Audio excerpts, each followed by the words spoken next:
Yes. All right. Hello, everybody. Welcome to Party Lab's ebook launch and panel discussion on the power of healing from trauma to leadership. I'm Khushbu. I am the Communications Associate at Party Lab, and we are so excited to see you all here. First of all, to kick things off, let's take a moment to introduce ourselves in the chat. What you can do is you can drop your name, wherever you're joining from, and the organization that you might be affiliated with. You can drop all the details in the chat, and we'll be reading those. And and also, you can share what you're excited to learn about from this panel today, so that we know who is in the room with us today. So please take a moment to introduce yourselves. Thank you, Kushbu. Welcome, everyone. Uh, it's a great honor for me to welcome you all today as we dive deep into healing, joy, purpose, and leadership. Uh, Especially in difficult times as these, we need simple, practical ways to calm our nervous systems and really reclaim our power. And that's what this discussion is going to be about today. Please keep introducing yourselves in the chat. Keep it active. Our team will be monitoring it. I am Matangi, founder CEO of Parity Lab, and we are a first of its kind movement with a mission to break cycles of trauma and heal in one generation. We believe that everyone can be a gender champion. So we train gender champions such as yourselves to heal, to lead, and to really scale trauma informed and violence prevention programs by up to 50x in your communities. So honored to also introduce the Parity Lab team today. If you could please raise your hands. Dr. Sanjot Pete, who is the lead author of our ebook, our mental wellness lead, and she's also the author of our ebook titled Somatic Guide to Healing. Sanjot, if you could raise your hand. And Kushbu Malik, who you just met, who is our comms wizard. So everything you see on social media is being done by Kushbu. Also, a bunch of our supporters, board, and advisory members I see in the call today. So welcome.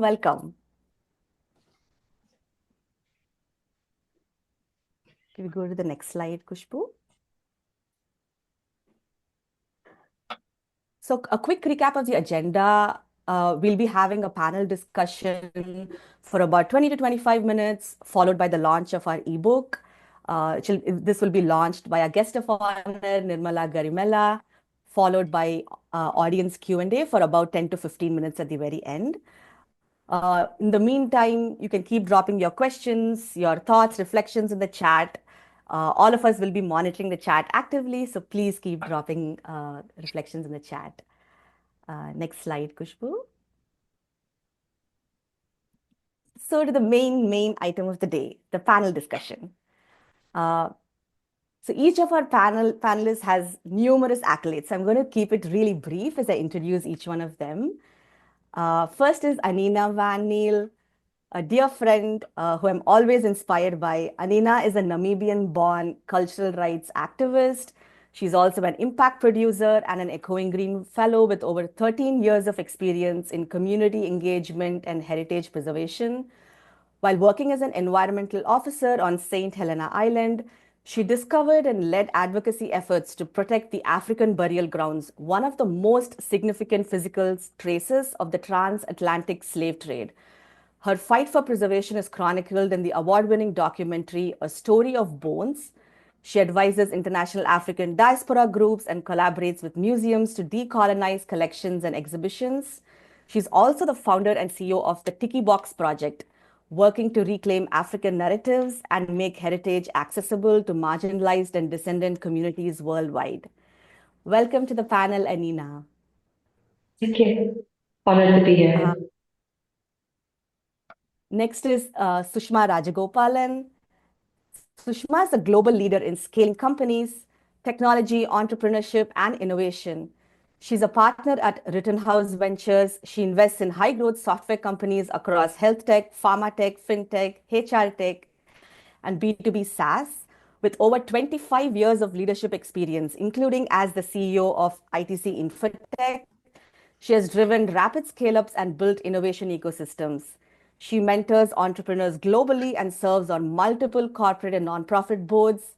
Recently, she co-founded Second Careers, a venture helping professionals over 50 reskill and find meaningful work. Wow, what a bio. Welcome, Sushma. Thank you. Nice to be Next here. is Next, we have on the panel Lessel Jaretsky Bartlett, who believes it's our nature to get along, bringing curiosity, kindness, and creativity to help people develop embodied awareness and a sense of safety in relationships. She's the author of multiple books, including Getting Along with Rusty, Horses Healing and Therapeutic Riding, and Becoming the Designated Calm Person, part of her Cultivating Connection series. She's also a clinical social worker, a somatic experiencing practitioner, a PATH International Certified equine specialist. Lassell brings decades of experience to her clinical and educational work, blending trauma-informed healing, equine therapy, and experiential learning. We in the Parity Lab team have found her exercises so powerful and adopted some of them for our ebook, which will be launched soon today. Welcome to the panel, Lassell. Thank you. So this panel will also be moderated by our very own Sanjot. So on to you, Sanjot. Hi, everyone.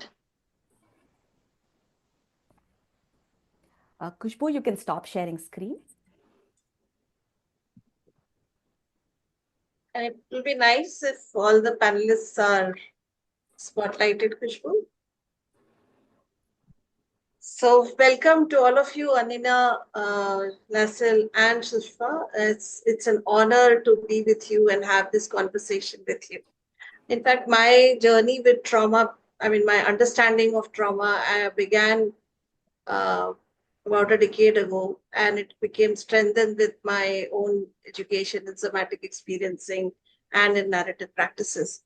And one of the learnings that I've had is that there are multiple ways in which trauma affects us, whether it is a personal trauma, something that happened to that individual, whether it is a collective trauma, or whether it is an intergenerational trauma.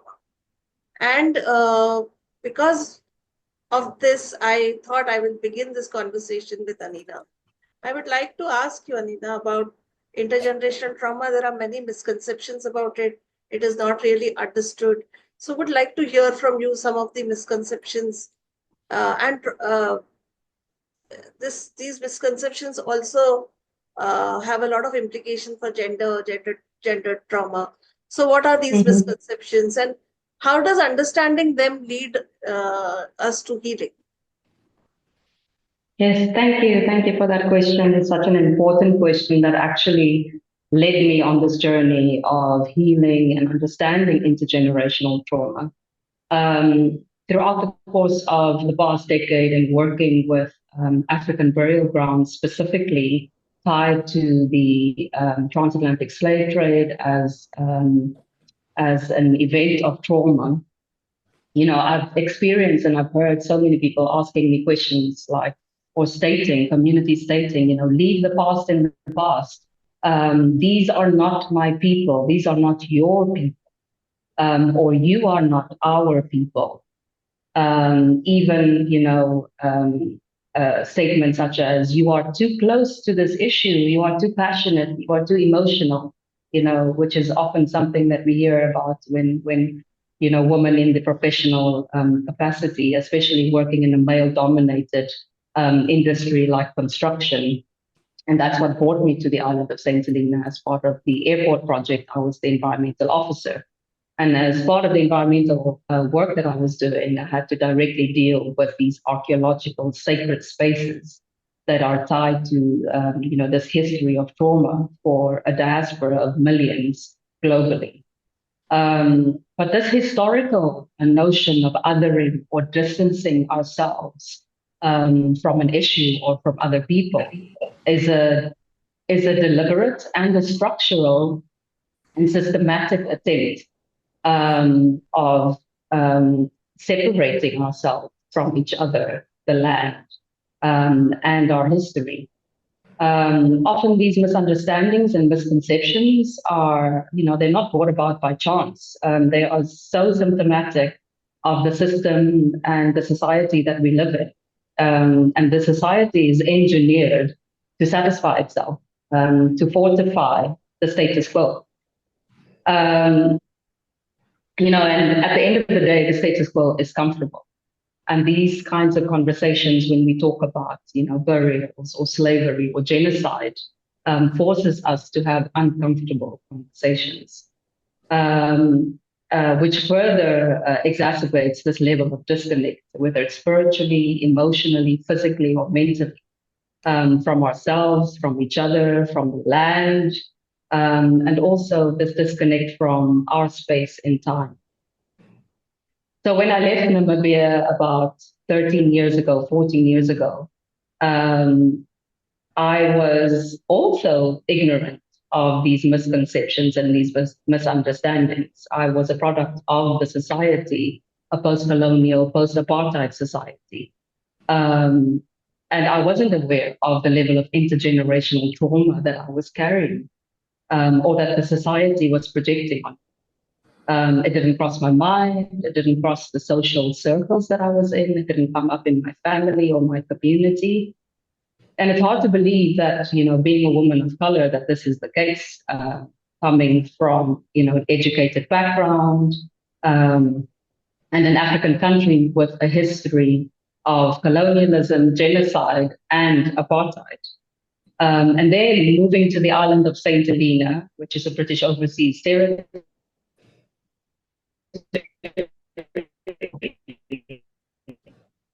Nina, we lost you.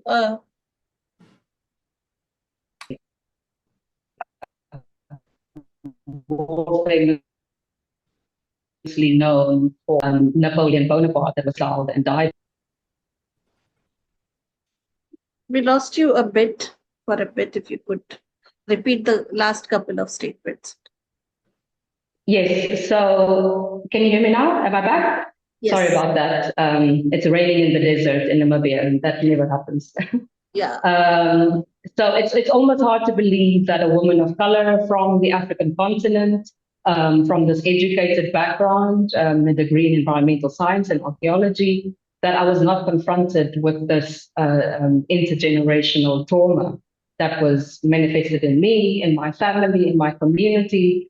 And then moving to the island of St. Helena, which is a British overseas territory, and encountering this immensely significant site tied to the transatlantic slave trade, which is known by the diaspora and people of African descent as the Marfa, which is a Swahili term meaning the great trauma.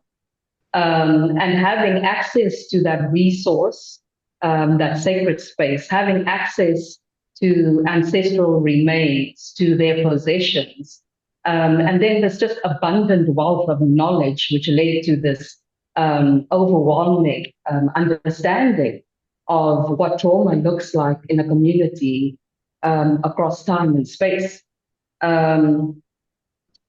These stories that were tied up in archaeological reports or archival data that were virtually inaccessible to a community required us to be innovative. It required me to be innovative, to be brave and vulnerable at the same time, and leaning on this curiosity and this nagging obligation to do something better, to challenge the status quo by interpreting the knowledge from a trauma-informed perspective, and using artistic means of processing that knowledge.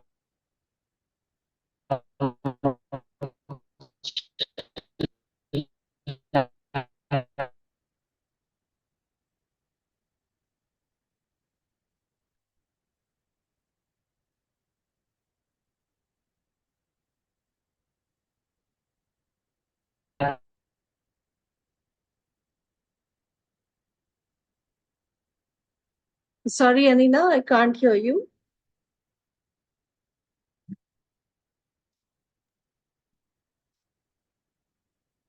Can't hear. Anina, we can't hear you. We're having bandwidth issues. Maybe you want to turn off your video.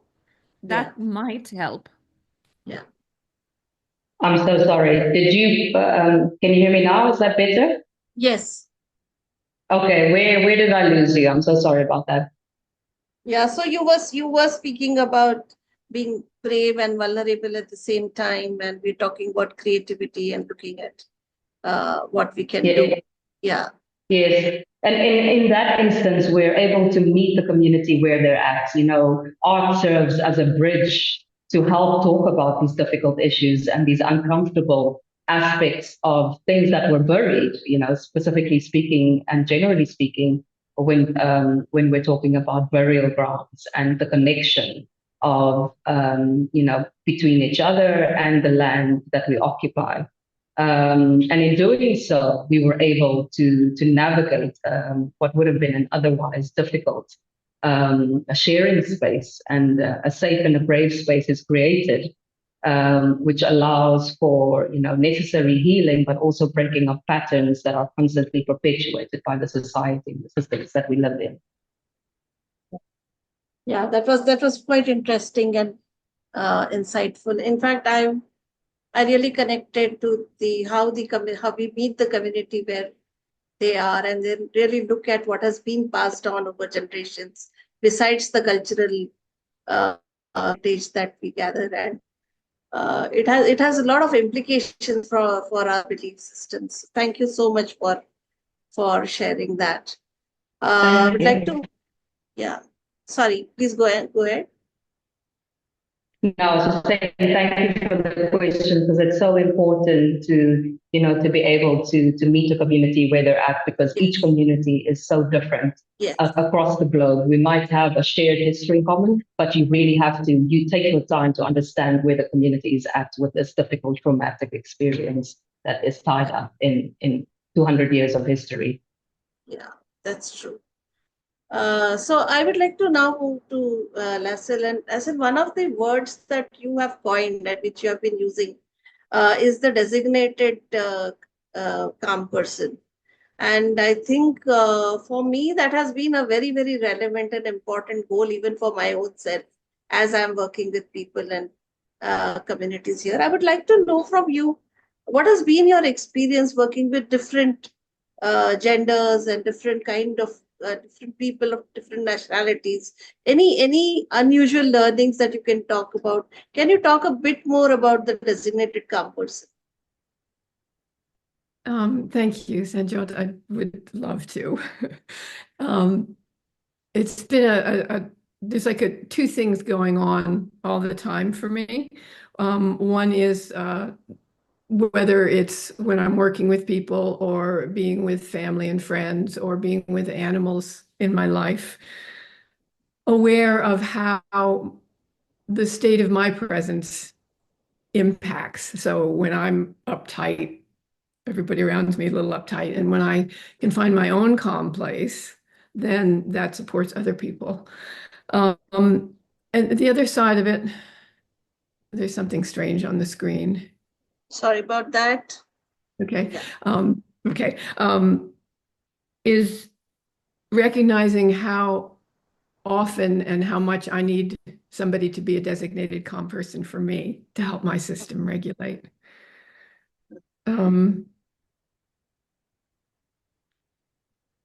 I might need more interaction to get me back on track when I get Yeah. talking. Sandra, so Sure. feel free to, this could be a Yeah. conversation between Yeah. us. So when you have been interacting, I know that you have been interacting with a lot of diverse folks and even in genders also. Is there something unusual that you have seen as you have been teaching how to be a designated calm person as well as healing? And in this, have you encountered any unusual learnings that you can share with us? Yes. And primarily and predictably, when I'm working with clients, my role is as a designated calm person. I don't turn to them for that. There's a timing that I keep learning to be better at, as far as I may have my own ideas about what would help somebody and their next steps to healing, but that may not be where they're at and what they're bringing to the relationship. So as much as I'm a mix of asking questions with curiosity and hearing both words. And then I do a lot of reading body language. And so really listening to the body language. Then I can adjust any expectations that I might unconsciously bring to the relationship so they can do what they're ready to do next. And that's my paradigm for sure, that I can't direct somebody's healing. I can give some feedback and reflect some things so that they can find answers inside themselves and move to their next places. Yeah, that is true. I mean, I have experienced you, and as when I was in my training, you were around, and I've experienced that. And I have also learning that it is a process. It's a continuous process of learning and reflecting and understanding. And yeah, I mean, hope one day, and I think I have begun in some bit, but one day I'm also a designated calm person is something that I would like to look at. So thank you so much for that. So I would like to come to Sushma now. So Sushma, I have known her as a leader in a particular organization where I was also working, and I have always been curious to know that there are so many dynamics in organization, right? I mean, related to gender also, but even otherwise, whether it is anxiety, whether it is microaggression, whether it is any kind of the kind of pressures that are there in any corporate setup. I would like to know from you what would healing mean in such a context? Because there we are not really healers, right? Where we are actually getting work done and getting things, making things happen. But what would be a healer, and what would be the relationship of, say, mental wellness with leadership? What comes up for you in these terms? So listening to Anina Lassell, I was just thinking that what are my own views of many dimensions. First is the role of women. You can think of trauma as a continuum, okay? While you use the word trauma, it's probably at the far right end of the spectrum, but from a corporate, from a day-to-day life, there are little pinpricks, there are little, you know, things that sort of torment you, okay, before you sort of reach the end of that continuum, which is trauma, okay? And all of us, regardless of whether you're a teacher, whether you're a doctor, whether you're a leader, a corporate executive, you go through these instances every minute of the day. And it all depends on how you choose to deal with it. And I find this in women. There are some who ignore, there are some who play up. Okay? There are very few who actually say, I don't care. My whole endeavor has been to instill that confidence in people, the courage and the confidence. Don't think that everybody's out to get you. Okay? Yes, there are people out to get you. But can you stop being yourself? That was my inspiration to the 4 C's that I came up with, right? Ultimately, you need to have convictions. You need to have strong convictions. And today, that's what I do. You know, whether I'm a leader in an organization, whether, I'm an entrepreneur, the whole idea is to instill, particularly in women, and I'd like to think of myself as a women's champion, okay, in enabling them to unleash what their inner potential is, what their inner strength is. And I love the concept of finding that calming voice. Now, if you can't find it within yourself, ideally, Lascelles, that's what I like, okay? That we have to strive to find that inner calming voice. But if you can't, find sources that do that. For me, it's nature, okay? So find alternatives. Sanju, I don't know if I've answered your question, but I'm just giving you my thoughts. All right. You have in the sense that, I mean, I You like got that me going.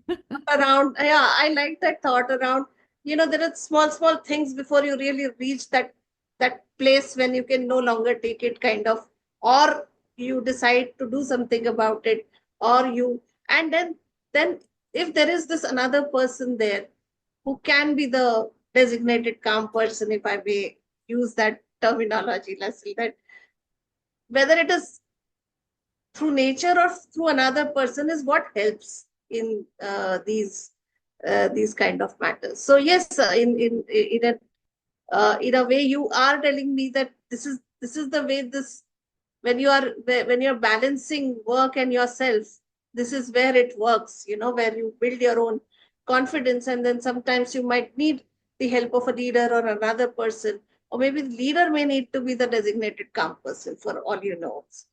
I think that's a very interesting concept. In fact, Yeah. I'm going to use calm as my fifth C. Okay. And the leader as a calmer is actually a very good proposition. It's an extremely good proposition. Calmness is not the inability to act. Calmness No. is not equivalent to inertness. Calmness is the ability to deal with the multitude of issues. Yeah. And I think it's core to problem solving. So sorry to I don't want to veer you into a No, tangential topic, that's but not it. I am sure everybody is gaining something out of this conversation.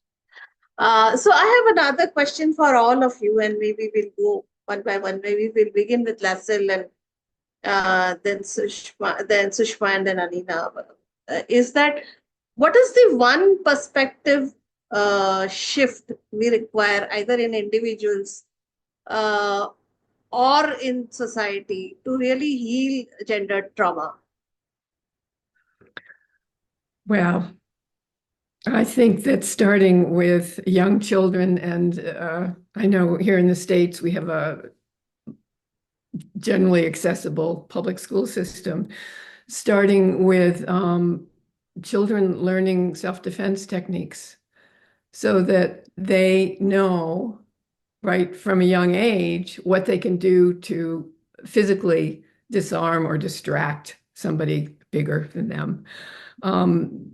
Along with that would ideally come something like nonviolent communication being taught right from the start in schools. Sometimes families with the intergenerational stuff, it's not possible to teach those skills or to honor the children's needs. So that's why I bring in the school, is that is accessible to people. And that in my imagination, if each one of us were raised with being honored for who we are and knowing that we can be physically safe in the world, our world would be very different right now. Sushma? let Anina go. I'm still formulating my thoughts. Sure. Yes, Anina. All right, I'm going to cut my video so that hopefully I'm coming through clear. You've got Yes, me? Anina. Yes. Fantastic.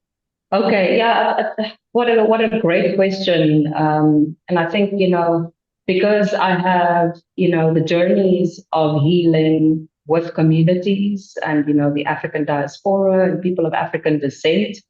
But also it has invoked and forced me to tackle personal, family, generational trauma that has never been talked about. I'm also just, confronted with something that keeps coming up.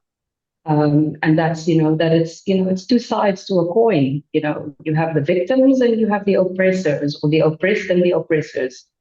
And I really, I'm afraid and I'm aware of the impulse to further that disconnect between, the two sides of the coin.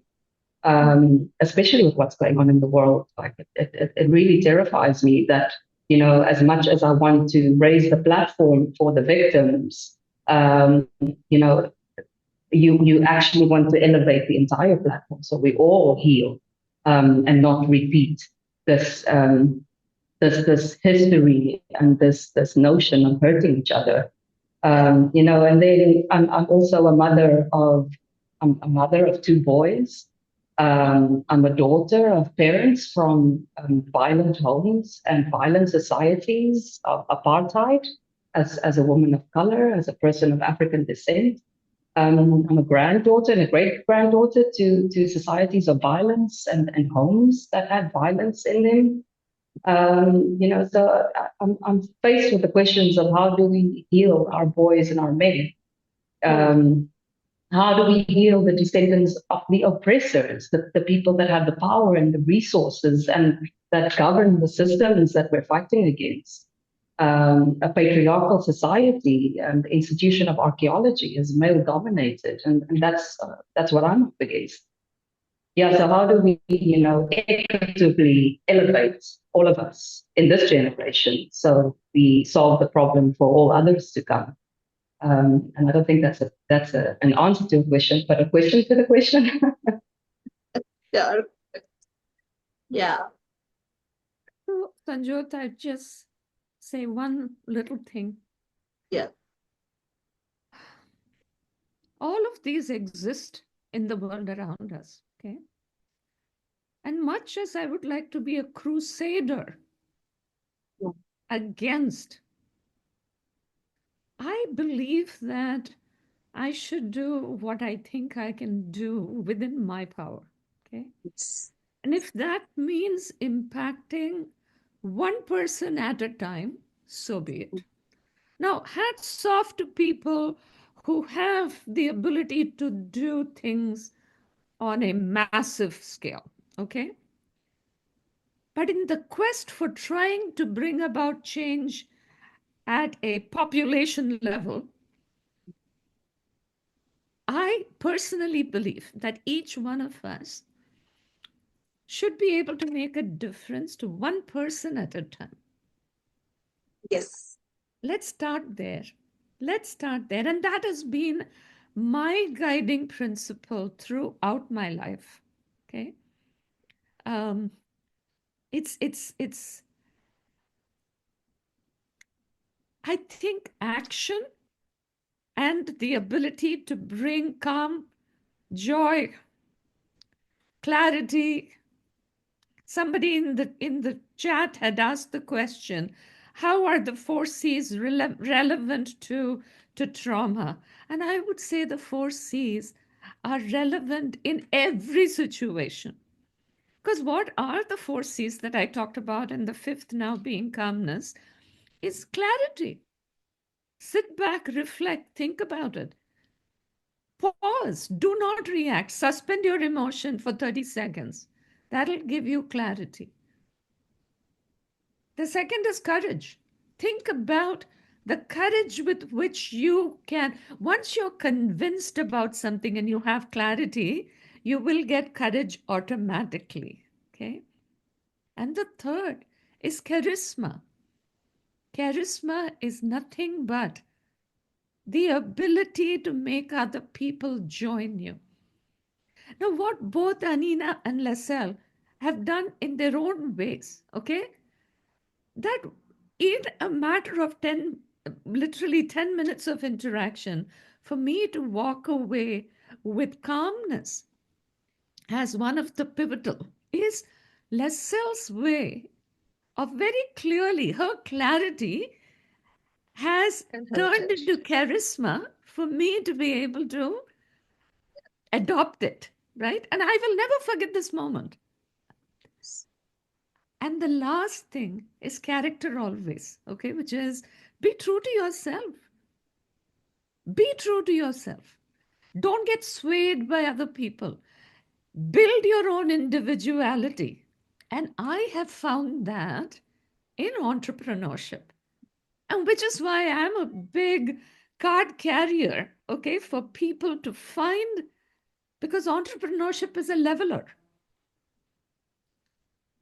Nobody can peg you, okay? Ultimately, you define who you are. And entrepreneurship is a way to defining who you are. Writing a book, an author defines who you are, right? So I would say let's find ways in which we can positively impact each other. I am a glass half full person, okay? You can push me, and please don't think that I've not had my knocks in life. I have gone through the school of hard knocks, and in every sphere, in every sphere. But you can dwell on it for 30 seconds, but then you need to move on. I think resilience, and women are naturally endowed with resilience. So capitalize on it. Sure. Yeah. So thank you, all three of you, has given me this. I see this as perspective from three parts. This, from thought, from body, and from action. Sort of a combination of the three, which is more likely to be very effective. So sometimes you're looking at the situation and you're looking at it from a collective lens. Sometimes you're looking at the situation from an individual lens. Sometimes you are looking at the situation from an overall management lens. So thank you so much. I wish I could continue having more questions and conversations, but in the interest of time, we'll have to move on. So thank you so much, Anina, Sushma, and Lassen, for sparing your time. And now we move to the core agenda of the day, which is launching the ebook. And for that, I would like to invite our guest of honor, Nirmala. I would like to introduce her in very short. I'm sure there's a lot more we can talk about you, Nirmala, but I would just give a very brief introduction. So, Nirmala Garimela is a non-profit leader with over 2 decades of experience in community engagement, fundraising, and philanthropy. She co-founded Circle of Hope for Women Philanthropies and serves on the board of Direct Action for Women Now Worldwide, which is Dawn Worldwide. Our seed funder and supporter since 2022. She holds a core certification in nonprofit leadership and management from uh, Boston University, and is a co-founder of funny.com, a community news platform. I invite her to say a few words to launch our ebook. Thank you so much, Sanjog, for the introduction. I was listening to all the panelists and I thought we should add another C to this, which is the champions. You're all women champions, fighting for all these causes. So just add that on to this. I'm so humbled today, actually, for the launch of this ebook. And thank you, Matangi and team, for inviting me. So it speaks to so many of us who've experienced trauma in some part in our lives, right? So how often do we deal with it in ways that actually helps us heal? So as you all know, I sit on the board of Dawn Worldwide, whose mission is alleviating gender-based violence through gender equity efforts, which includes educating men and boys and awareness and advocacy.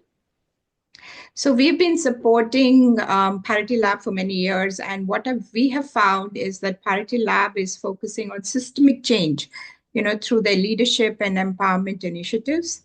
And Matangi and her team are passionate and empathetic leaders, so which is very critical for the work that they do.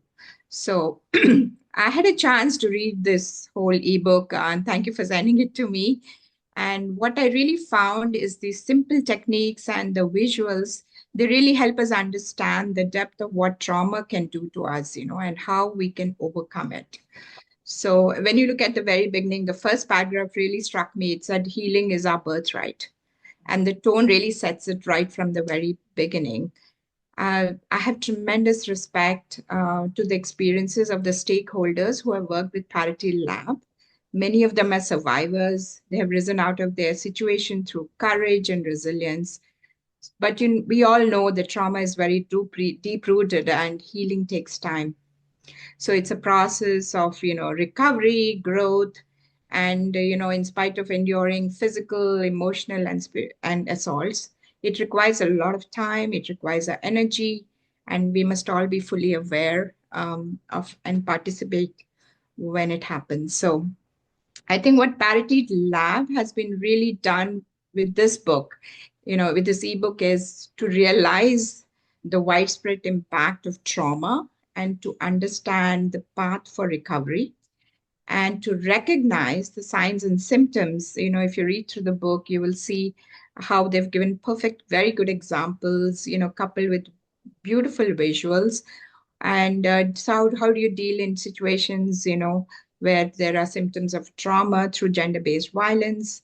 And then how do you respond to it, by fully integrating the knowledge about trauma into your practice? There are videos that actually do that, and Sanjog, what a great job with that. And I think finally what it does is to seek to help individuals who are affected so that they can resist being traumatized again actively. So I hope that we get a chance to sort of really populate this ebook to many people, and because it gives us a lot of courage and it coupled with actions and really a sense of calmness actually about healing. So I'm so honored to launch this ebook. So thank you so much. Thank you. Thank you, Nirmala. Okay, so now I'm going to play a short video for the official launch of the book.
Thank you so much, Nirmala, for doing this, for launching the book. This book is available in both English and Hindi.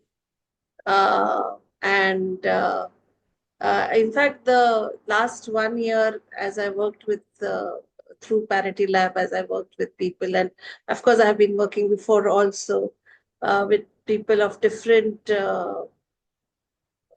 different social contexts, different cultural contexts.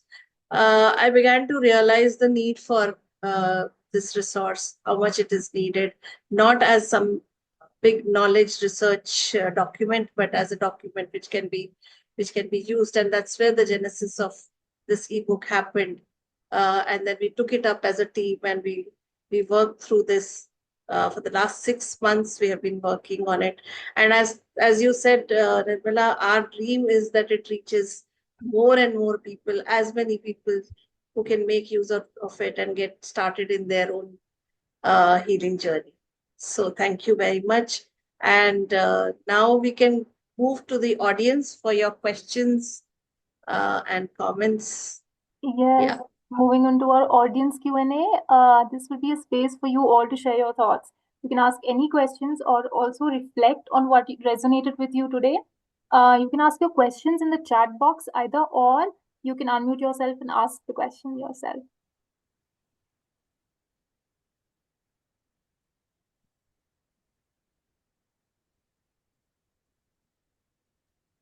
Hello, Yeah, Yeah, Sonia, can you go ahead. hear me? Yeah, first of all, hearty congratulations. I I mean, whatever little I saw in the video is very, very, it gives me a hint that is going to be very deep, simple, and something that can be, imbibed by any reader. So, whatever little text I saw in the video is very, very engaging and very encouraging. My hearty congratulations. I would like to know who all are the creators to give due credit to the creators of the book. I know Sanjot is one of them.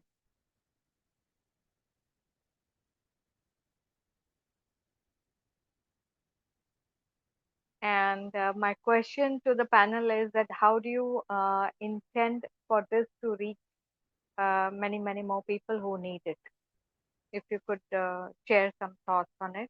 So maybe we could also contribute to spreading that reach and helping it reach where it is needed. Thank you.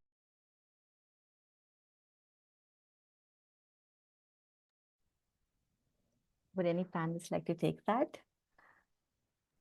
I just Something say, to- I'm sure this is going to be on social media. I think that's the fastest way today to propagate any message. And when you are propagating it, do it with positivity and highlight the art of the possible, and do not dwell on the negative. That would be my humble request.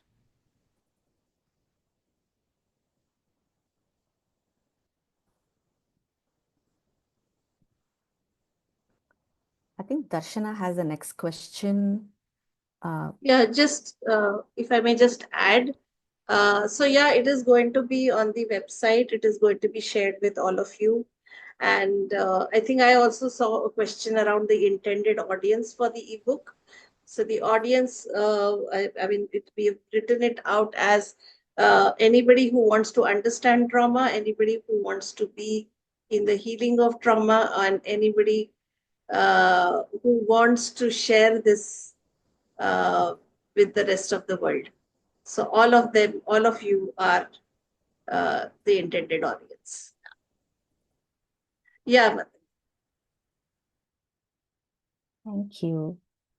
Darshana had a question in the chat. Do you think that terminology of feminism needs to change to have a gender neutral one so as to include all other genders, and why do you think so? Maybe Anina, you can take this question. Yeah, so I stop my video just to make sure that I'm still with you. I think there's a place for both, where feminism is highlighted. I'm also thinking about the use and the application within communities, and you would still have the legacies of trauma and how they show up in communities still definitely has a gendered implication. So I don't think that removing feminism to make it gender neutral is the only answer or the solution. But a combination could be considered, again, considering the application, the audience, or the individuals that you're dealing with.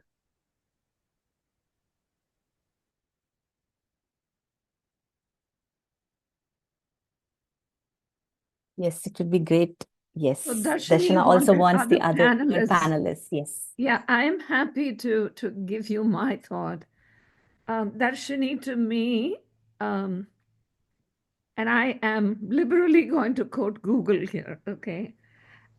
Feminism is the belief in social, political, every kind of equality, okay? And as human beings, it doesn't matter whether you're a man, woman. Ultimately, it's all about striving to be the best you can So to me, that is the lens with which I view feminism.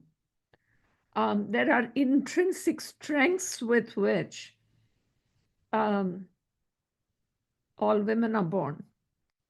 Capitalize on that. That's my view, Darshini.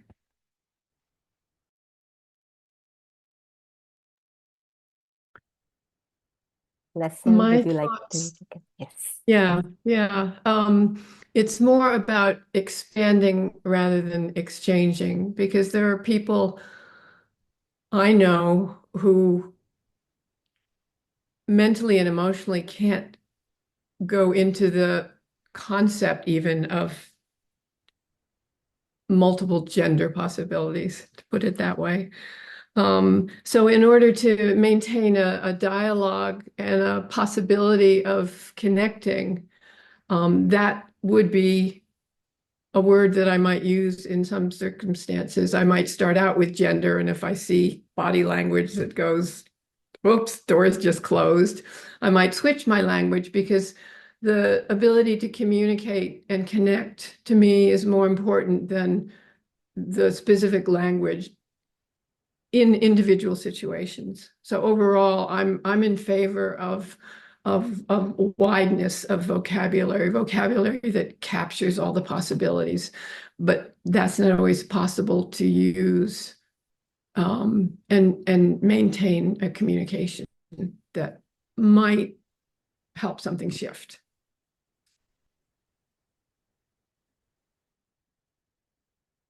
Thank you. I think we have one final question from Krishna, who's asking, I was wondering how you all have been able to navigate both the depth of intergenerational trauma that exists within and living in your everyday lives, or if you have advice for those of us who are navigating this. Maybe Leslie, you can start off. Yeah. I'm touched by the question, because I live with it myself daily. How to navigate it. I think some of what I have to say has already been brought up either by me or by the others on the panel today.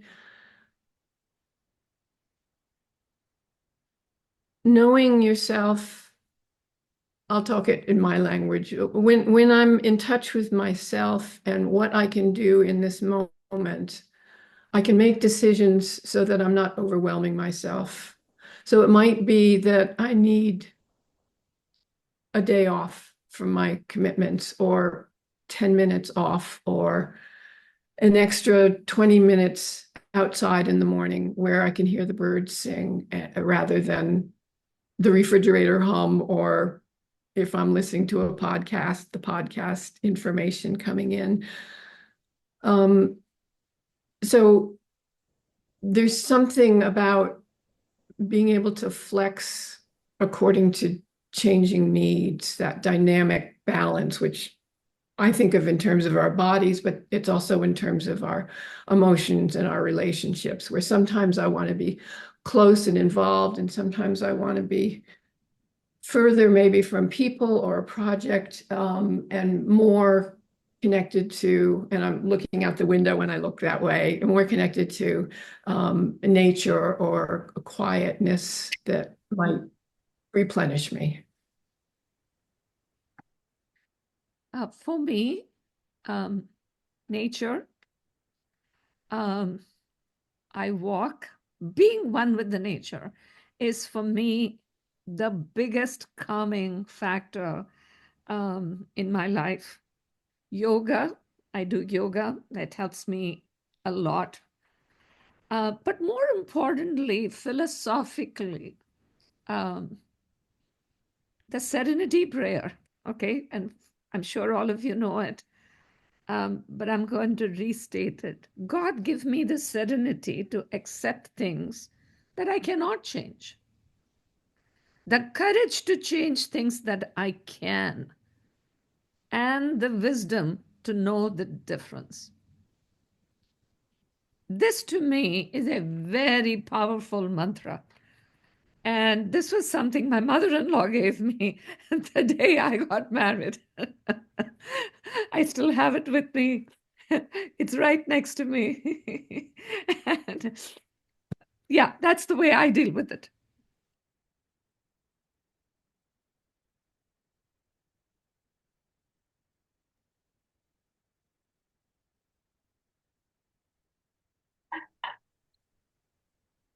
Yeah. May I come in? Yes. Okay.